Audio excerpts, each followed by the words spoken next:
හරිම සුමුදුයි.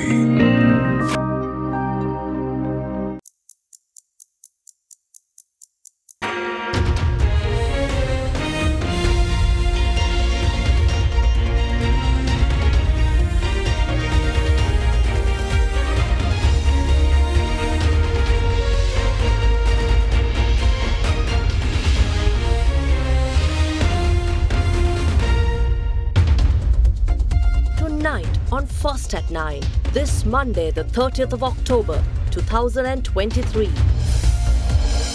So, Sri Lanka. Over 1 million tourists visit Sri Lanka in 2023. Arrivals double year on year in October. Reforms. Proposed electricity sector reforms bill presented for cabinet observation and approval, says Minister of Power and Energy. State sector increments, measures to increase salaries of all government employees through the upcoming budget. ඔබේ විශ්වාසය දෙනු සෙන්සුරයින් දැන් ළඟමැති ෆාමසියෙන් ලබාගත හැක. From AdaDerana, this is AdaDerana First at 9 with Indivadi Amuata. Live from Studio 24 in Colombo. And a very warm welcome. You're joining us tonight on your primetime English news service. I'll take you straight to your top story making headlines tonight. With the Sri Lankan tourism industry continuing efforts to safeguard Sri Lanka's reputation as a top-notch tourist destination, after a number of debilitating challenges over the past few years, it is reported that arrivals to Sri Lanka have doubled in October year on year. Meanwhile, by the 26th of this month, Sri Lanka welcomed the millionth tourist to the country. According to statistics issued by the Tourism Development Authority, Sri Lanka saw a total of 87,926 tourists visiting Sri Lanka during just the first 3 weeks of October. Authorities have set a target of increasing arrivals to 5 million tourists by year 2029 and to generate revenue of $21.6 billion within 7 years. As part of the long-term country strategy, authorities also hope to enhance average spending per visitor to $4,000. Sri Lanka's tourism has been taking a turn for the better since the year started. The island recorded a total of 1,104,182 tourist arrivals in the year 2023 up until the 25th of this month. A total of 87,926 tourist visits were recorded in October up until the 25th, which is twice more than arrivals recorded in October 2022. 111,938 arrivals were recorded in September this year, which also shows a significant increase from September 2022, where tourist arrivals stood at 29,802. Statistics issued by the Tourism Development Authority showed that tourist arrivals peaked during the 4th week of October. The countries with the most number of tourist arrivals were reported from India, Russia and the United Kingdom. India contributed 22,953 tourist arrivals to the total number of arrivals this month up until the 25th. Meanwhile, a significant number of tourist arrivals were also recorded from Germany, China, Australia and the Maldives. With the commencement of direct flights from the Turkish commercial capital Istanbul to Sri Lanka, the maiden Turkish Airlines flight TK730 touched down at the Bandaranaike International Airport today with 261 passengers on board. Meanwhile, as per data of the Airport and Aviation Services, Sri Lanka is expected to experience a threefold increase in tourist arrivals to the country with the launch of several direct flight services to the island. Further speaking to media, the Minister of Tourism Development, Harin Fernando, revealed a target of 2.5 million set for 2024. Turkish Airlines commenced direct flight services from the Turkish commercial capital Istanbul to Sri Lanka today. Accordingly, the inaugural direct flight TK730 touched down at the Bandaranaike International Airport in Katunayake at 5:40 am carrying 261 passengers and was welcomed by a celebratory water cannon salute upon arrival. The 4 weekly flights as such will operate every Monday, Tuesday, Thursday and Saturday. The direct flight services from Istanbul to Sri Lanka are scheduled to depart Turkey at 5:40 am and arrive in Sri Lanka at 7:40 am. It was also revealed that daily flights are scheduled to be operated by Turkish Airlines from 2024 onwards. Meanwhile, the direct flights between the two countries commenced after a period of 10 years as Turkish Airlines had been operating its flight services via Maldives previously. According to the Airport and Aviation Services of Sri Lanka, the country is expected to see a threefold increase in tourist arrivals with the inception of direct flight services. මේ සංචාරක කර්මාන්තය දියුණු කිරීම සඳහා අප විසින් බණ්ඩාරනායක ජාත්‍යන්තර ගුවන්තොටුපළේ විශාල වැඩපිළිවෙලක් රැගෙන යනවා. දිනකට 5000ක් පැමිණෙන මේ සංචාරකින් එසේම ඉස්තාන්බුල් නගරයේ සිට සතියකට 4 වරක් පැමිණෙන මේ සංචාරකයන් පිළිගැනීම සඳහා විශාල වැඩපිළිවෙලක් අපි යොදලා තියෙනවා. I am sure and I'm deeply convinced that this will further enhance both our economic people-to-people relations and this will further contribute to the enhancement of Sri Lankan tourism market. අපි මේ නොවැම්බර් 7 වෙනිදා 8 වෙනිදා එංගලන්තයේ WTM එක තියෙනවා. ඒ WTM එකත් එක්ක ලංකාව අලුත් වූ මාකටිං කැම්පේන් එකක් පටන් ගන්නවා. ශ්‍රී ලංකාව අලුත් බ්‍රෑන්ඩින් එකකට පටන් ගන්නවා. ඒකත් එක්ක ලංකාව ලෝකයේ වටේම අලුත් ප්‍රවර්ධන දේශපාලනයකට සම්බන්ධ වෙනවා. 2024 ලංකා සංචාර ඉතිහාසයේ වැඩිම පිරිසෙන අවුරුද්ද බවට පත් වෙයි කියලා මට ලොකු විශ්වාසයක් තියෙනවා. ලංකාවේ වැඩිම වෙලා තියෙන්නේ 2018 ඒ වෙලාවේ ලක්ෂ 23යි. අපේ 2024 ඉලක්කය වෙලා ලක්ෂ 25ක්. අපි ලොකු විශ්වාසයක් තියෙනවා ඒක වෙයි කියලා. With protests raging across the island demanding higher pay for all state sector workers, President Ranil Wickremesinghe has said steps will be taken to increase salaries of all government employees through the upcoming budget proposals. AdaDerana learns that the President expressed these views during today's cabinet meeting. According to sources, the President has assured that the government has been working towards the increment independent of efforts of any parties who claim so. A cabinet meeting was held this afternoon at the President's office in Colombo under the chairmanship of President Ranil Wickremesinghe. Government sources informed AdaDerana that during the meeting, President Wickremesinghe revealed that steps will be taken to increase the salaries of all government employees through the upcoming budget proposal. The President has also mentioned that he will request an increase in the salaries of the private sector compared to the increase in the salaries of the government employees. The President has further mentioned that it is the policy of the current government to raise the wages of the working class to compensate for the rise in commodity prices due to inflation. The President has also rejected statements made by other political parties claiming credit for the salary increment. The President states that there is no basis for such statements since those parties knew that the government was working towards a salary increment for all state sector workers. State Minister of Finance Shreyant Semesinghe meanwhile revealed that the Aswasuma payments due for August will be credited to bank accounts on Wednesday, while measures are underway to ensure that all such payments due between the months of July to December are credited to the respective beneficiary bank accounts by the end of this year. Speaking at a press conference today, the State Minister further added that the budget to be tabled next month in Parliament by the President will contain proposals to stimulate Sri Lanka's economy towards strengthening and stabilizing the local income. දැනට අපි ගෙවීම් කරලා තියෙන්නේ ජූලි මාසයට අදාළව. ඊළඟට ප්‍රතිලාභීන් 13,65,000ක් සඳහා රුපියල් බිලියන 8.5ක මුදලක් ලබා දෙන්න කටයුතු කරා. ඒ අනුව බදාදා දිනේ සිට ඔවුන්ගේ ප්‍රතිලාභ ලබා ගැනීමේ හැකියාවක් තියෙනවා අගෝස්තු මාසයට අදාළව. ඊළඟට අපි බලාපොරොත්තු වෙනවා නොවැම්බර් මාසය තුලම තවත් ගෙවීමක් කරන්න සැප්තැම්බර් මාසයට අදාළව මේ 13,65,000ක ප්‍රමාණය බොහෝ වෙලාවට ඊට වඩා වැඩි පවුල් සංඛ්‍යාවක් බවට පත් වෙයි.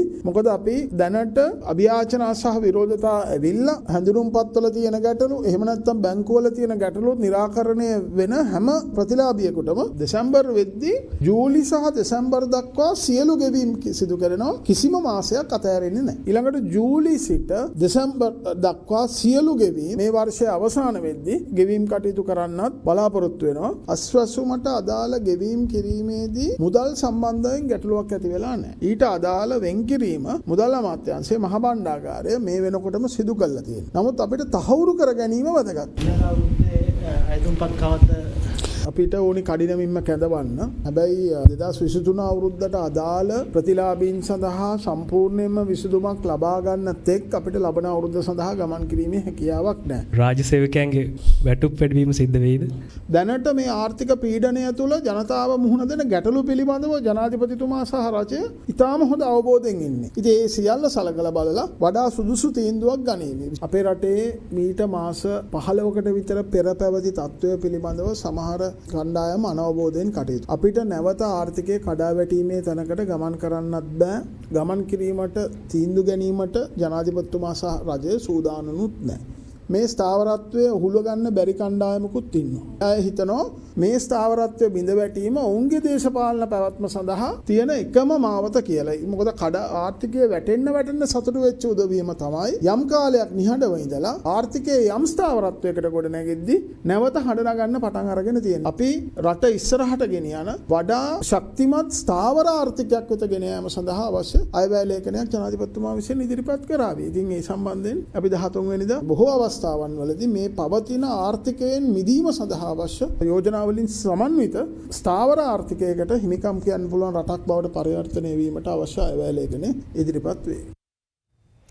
Demonstrations organised collectively by the state sector and provincial service trade unions were carried out island-wide today.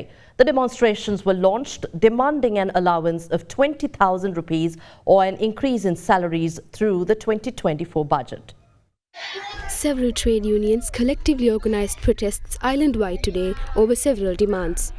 The protests were launched in demand of an allowance of 20,000 rupees or an increase in salaries through the 2024 budget.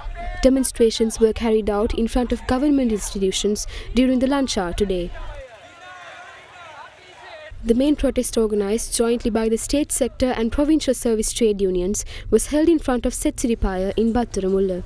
Administrative officials, development officers, Grama officials, provincial council officers, officials in the agriculture sector and other government officials joined the demonstration.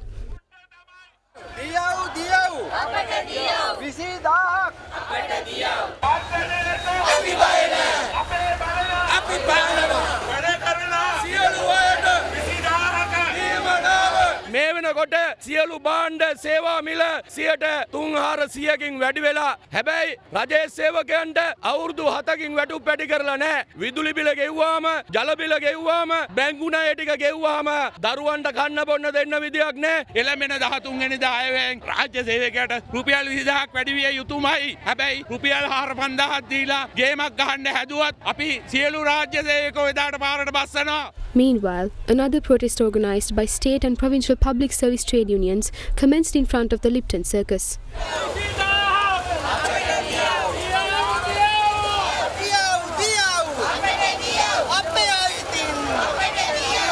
The United Postal Trade Union Front, meanwhile, also launched a protest demanding an increase in salaries by 20,000 rupees through the upcoming budget.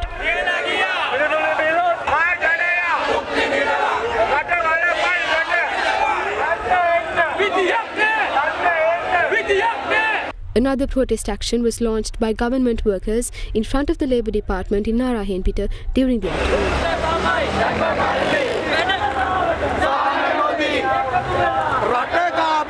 Demonstrations were carried out in many districts this afternoon in support of the main protests held in Colombo.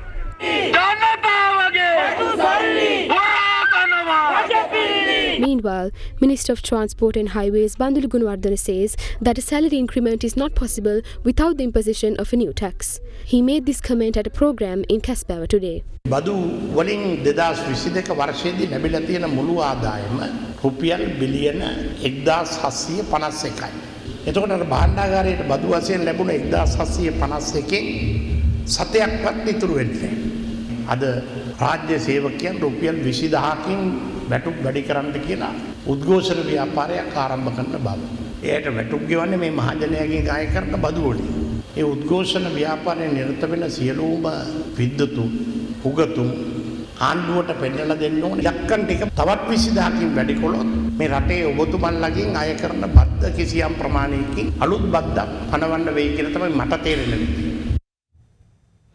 It is reported that a 27-year-old woman was killed by her husband following a long-standing family dispute. The suspect was arrested by police last night and is scheduled to be produced before the Hingurakuda Magistrates Court. With that, here's a look at more news across the island in brief. A 27-year-old reportedly doused petrol on a beggar lying in front of a private laboratory near the Homagama Base Hospital before setting him on fire. The 64-year-old victim was admitted to the Homagama Base Hospital by the residents of the area, where he was later pronounced dead. The 27-year-old suspect was arrested by the police. Preliminary investigations revealed that the suspect was a severe drug addict. In Udaganawa in Polonnaruwa, a 27-year-old woman was attacked to death by her husband. It was revealed that the woman was killed over a long-standing family dispute. The suspect, who was arrested by the police last night while hiding in the Madiragiri area, is expected to be produced before the Hinguragoda Magistrates Court. The police have reportedly fired at a three-wheeler which drove defying police orders in the Biyagama Yatawata area. Upon successfully intercepting the three-wheeler, the Biyagama police recovered stolen iron plates and heroin from within the three-wheeler. The suspects who fled the scene have been identified by the police, and operations are currently underway to arrest them.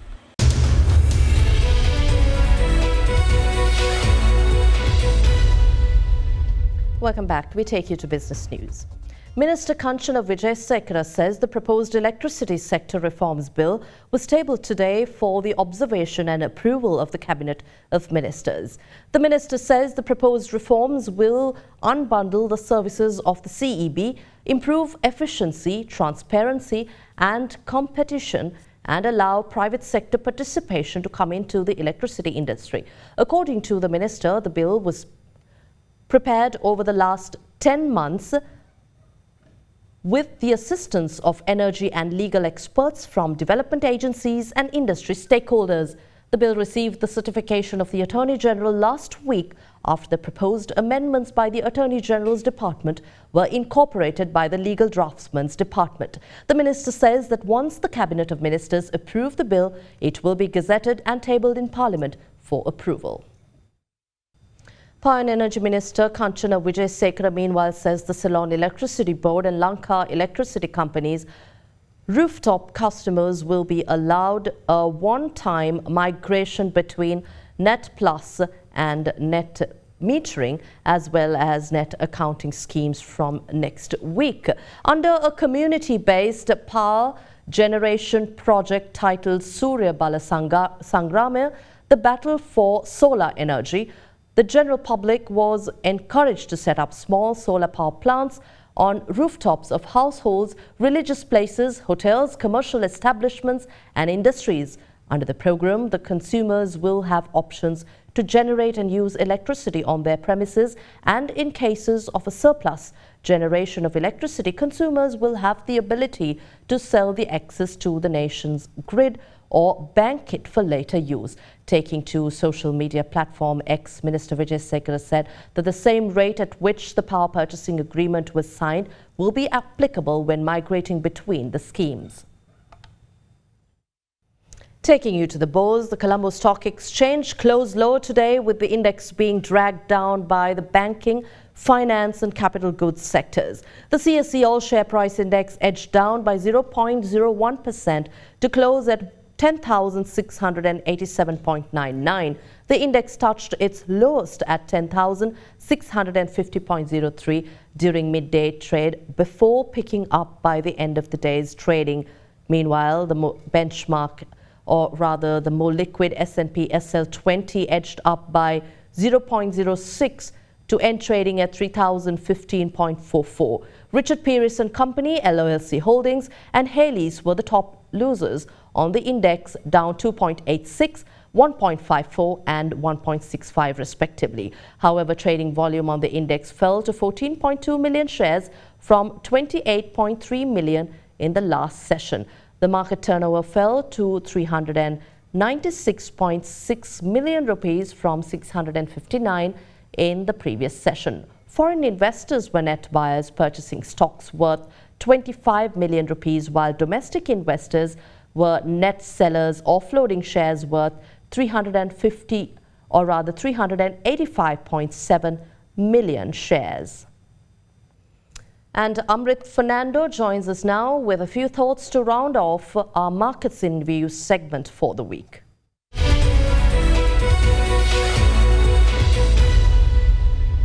In terms of the domestic equity market, we saw the SPI fall around 160 points to 10,690 last week, while the S&P 20 fell 35 points to 3,015. Last week's total market turnover stood at 4.9 billion rupees, falling 2.5% compared to the previous week, owing to a notable drop in foreign participation. We expect the market to remain subdued this week as investors continue to adopt a wait-and-see approach until the 2024 budget reading, while the September quarter's earnings releases have also started and are likely to ramp up over the next 2 weeks. Last week, the Colombo Stock Exchange announced that regulated short selling and stock borrowing and lending will be implemented from the 6th of November. The CSE also noted that they would regularly update the list of companies eligible for short selling. Moving on to last week's Treasury bill auction, the government was able to raise almost 148 billion rupees, with interest rates falling across the board. The 3-month Treasury bill in particular fell 20 basis points, while the 6 and 12-month bills noted only a 1 basis point reduction. Furthermore, at today's Treasury bond auction, the government aims to raise 45 billion rupees through the issuance of 2 bonds. In terms of the global markets, most US indexes fell last week due to a hectic week of mixed earnings and economic data that could justify maintaining elevated interest rates for longer.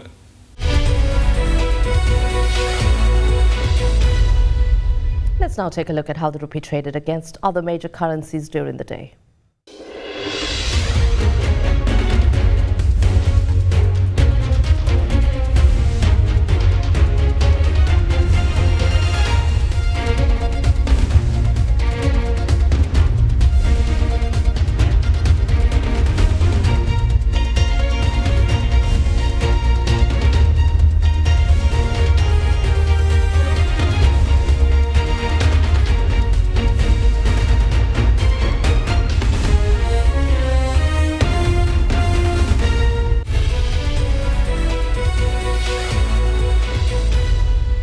And taking you to your corporate affairs segment, Lanka Indian Oil Corporation has recorded a profit of 5 billion rupees in the quarter ending September 2023. However, the company said revenues fell 29% to 61.69 billion rupees during the quarter under review. With that, let's take a look at your corporate news in brief.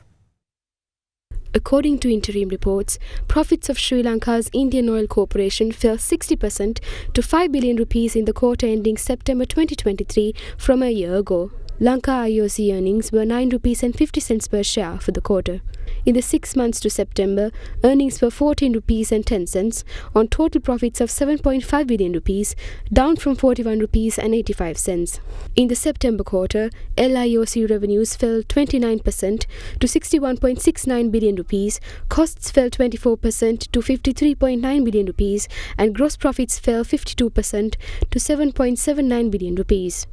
Sri Lanka's Research Intelligence Unit, a UK-based think tank, unveiled a series of reports during the 8th Islamic Finance Forum of South Asia, held recently at the Shangri-La Hotel in Colombo.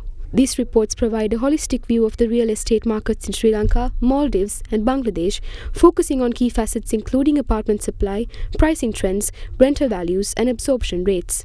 Deloitte in Sri Lanka and Maldives today announced the appointment of Channa Manoharan as their country managing partner and Gerard David as deputy country managing partner. The firm said that under their leadership, the Deloitte network entities in Sri Lanka and Maldives expect to harmonize the operations of the individual local entities. Also in corporate affairs, the government of Sri Lanka intends to divest all or part of the state's equity shareholding in Canwell, the parent company of Sino Lanka Hotels and Spa and Helanco Hotels and Spa. The subsidiary of the company, Sino Lanka, owns an under-construction hospitality asset in Colombo, built for Grand Hyatt specs since Sino Lanka has entered into a hotel management agreement with Hyatt International Southwest Asia Limited. The other subsidiary, Helanco, holds 9.42 acres of beachfront leasehold land in the southern city of Hambantota. The government will implement this divestment via its state-owned enterprise restructuring unit. Deloitte India LLP has been appointed as the transaction advisor. The divestiture will be completed through a 2-stage competitive bidding process. Interested parties are invited to access the request for expression through the Treasury website.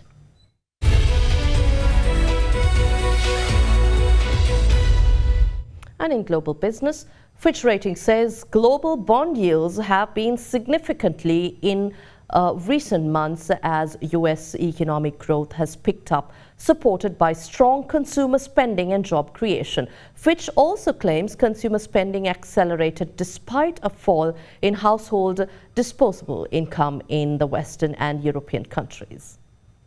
The rise in the yields in the US and Europe is despite signals from central banks that policy interest rates are approaching peaks and clear evidence that monetary tightening to date is now weighing on credit growth, as highlighted in Fitch's latest 20/20 Vision chart pack. US GDP rose by 1.2% quarter-on-quarter in the third quarter of 2023, a pickup from 0.5% in the second quarter of 2023, and faster than the 0.4% forecast in Fitch's September 2023 Global Economic Outlook. Consumer spending accelerated despite a fall in household disposable income, with government spending and an inventory build-up also contributing significantly to growth. China's GDP growth also exceeded expectations in the third quarter of 2023 at 4.9% year-on-year compared to a forecast of 4.0%.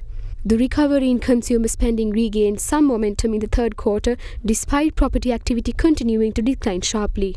Fitch also highlighted weakness in global manufacturing activity, with slowing industrial production and softness in manufacturing purchasing managers' indices, particularly in Europe, where PMI survey balances remain well below the stable benchmark of 50. Bank lending to the private sector is also slowing sharply in the US, the Eurozone and the UK in response to monetary policy tightening.